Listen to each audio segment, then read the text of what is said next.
pas. Je vous ai dit que l'argent, dès que tu payes la dîme sur ton argent devient sacré. Il n'y a pas un voleur qui va venir mettre sa main dessus. Le problème, c'est que les chrétiens, on prend l'argent pour les envoûter, là, c'est les chrétiens qui ne payent pas dîme.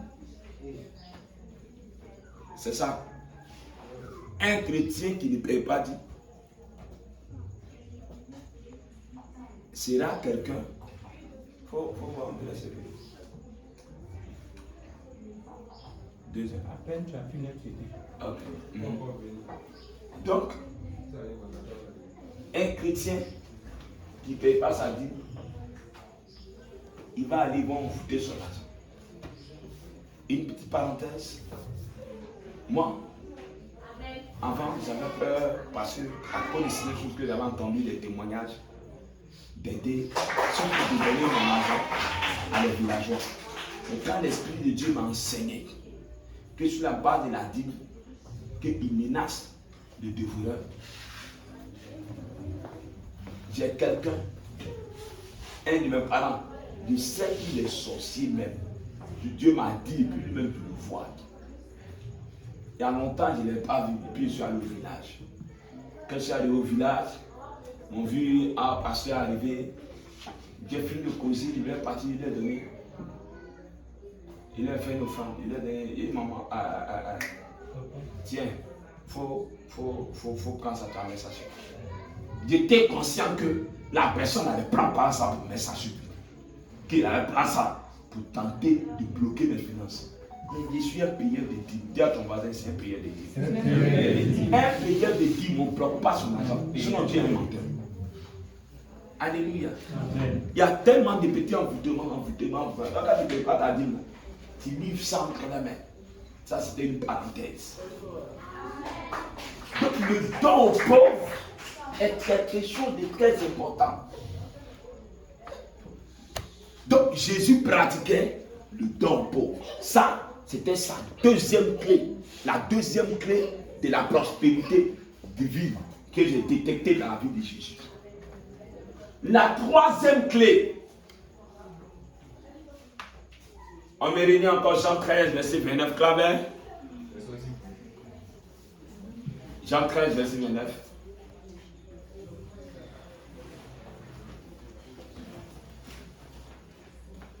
Jean chapitre 13, verset 29 dit ceci. Car quelques-uns pensaient que comme Judas avait la bourse, Jésus voulait lui dire, achète ce dont nous avons besoin pour la fête, aucun commandait de donner quelque chose aux pauvres. La troisième clé que j'ai détectée dans la vie de Jésus, c'est la gestion. Jésus avait un gestionnaire. Amen. Amen. Donc comprenez que ce n'est pas tous les jours. Jésus disait, allez-y là pour m'envoyer la roche. Ou bien,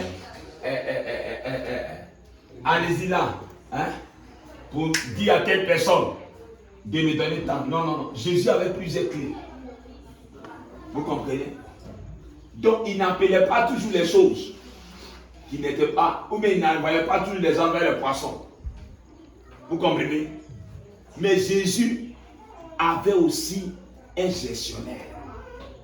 Ça veut dire quoi? Jésus avait des économies. Donc Jésus économisait. Jésus gardait l'argent. C'est pas ça. On dit qu'il avait un gestionnaire. Judas était celui qui gardait son argent dans le groupe. Donc Jésus avait mis une organisation financière en place. Gloire à Dieu. Pour être prospère dans les voies de Dieu, il faut apprendre à mettre une organisation financière. Il faut t'organiser d'un point de vue financier. Et aujourd'hui, il y a plusieurs organisations financières qui peuvent nous aider à épargner. On a ici homme de valeur avec nous qui a une microfinance, qui est le directeur d'une microfinance, où ça veut dire que quelqu'un qui commence dans le niveau de l'épargne, peut déjà garder son argent là-bas. Ou on peut le couper, c'est combien? 600, on fait par mois. C'est plus sécurisé que ton Orange Money. Vous comprenez? Ayez une épargne. Dis à ton mari, Jésus épargnait. Jésus épargnait. Jésus épargnait. Puisque la Bible déclare que comme Judas tenait la bouche, quel est le synonyme de la bouche? C'est quoi? Le compte. N'est-ce pas? Jésus avait un compte. Dis à ton voisin, est-ce que tu as un compte? Est-ce que tu as un compte? Tu veux prospérer, est-ce que tu as un compte? Vous pensez que c'est des choses extraordinaires? Je vous ai dit, c'est vrai, Jésus appelait à l'existence, mais il n'employait pas cette clé tous les jours. Il ne se couchait pas pour dire, bon, non, Dieu n'employait pas les paresseux. Amen. Dieu permettait ça souvent. Et je crois que c'est quelques rares fois. Quand les choses étaient bloquées et qu'il avait besoin, il appelait. Il savait. Et il y a un compte. Ce n'est pas un péché. Celui qui veut prospérer dans les voies de Dieu doit apprendre à avoir un compte. Et puis quand on dit à la fois alimenter, il ne faut pas savoir être compte de nom. Un payeur de dîmes vrai aura un compte. Parce que le petit secret, c'est que le même montant que tu enlèves pour ta dîme, tu vas enlever le même montant, tu vas garder ça quelque part. En un rien de temps, tu vas économiser, tu vas avoir un bon petit paquet. Un petit paquet là, tu vas prendre ça pour investir et tu vas avoir l'argent. Gloire à Dieu. Je crois que dimanche prochain, homme de valeur va plus s'étaler là-dessus. C'est très important. Dans ton mal, Jésus avait un compte. Jésus avait un compte. Et Judas était son gestionnaire. C'est ça. En deuxième siècle, c'était la voie de la prospérité de Jésus. N'oubliez pas que je suis en train de parler de l'homme qui a vécu au milieu de nous.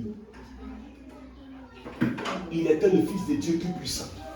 Quand j'ai lu la partie, vraiment, ça m'a donné de réfléchir. Donc, Jésus avait une organisation financière qu'il a mis en place. Et la dernière clé qui faisait le secret de Jésus en matière de prospérité divine, on va le voir. Donc, j'ai donné la troisième clé. Je suis en train de donner maintenant la quatrième clé. Luc chapitre 8, verset 2 à 3.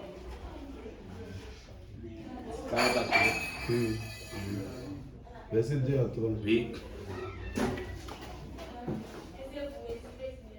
Les 12 étaient avec lui, Oui. et quelques femmes qui avaient été guéries d'esprits malins et de Les maladies. 12 étaient avec lui et Quelques femmes qui avaient été guéries d'esprits malins et de d'esprits maladies.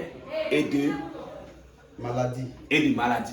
Marie, Marie, dite de Magdala, dite de Magdala, de laquelle étaient sortis 7 démons. de laquelle étaient sortis 7 démons. Jeanne, femme de Chouza, intendant d'Hérode, Suzanne, et plusieurs autres qui l'assistaient de leurs biens.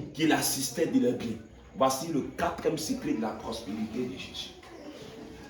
Amen. Amen. Et ça peut être notre cas. Mettre son don, ses talents au service des autres. Quelqu'un m'a pas compris. Est-ce que quelqu'un m'a compris? Mettre son don, ses talents au service des autres. Servir les autres avec nos dons, nos talents. Claire, c'est pas ça? Quel était le don de Jésus? C'était l'onction. Quel est ton don? Quel est le talent que Dieu t'a donné? Que fais-tu de ton don? Que fais-tu de ton talent? Est-ce que ton don et ton talent, là, tu utilises ça, tu emploies ça pour chercher uniquement l'argent ou bien pour faire du bien aux autres?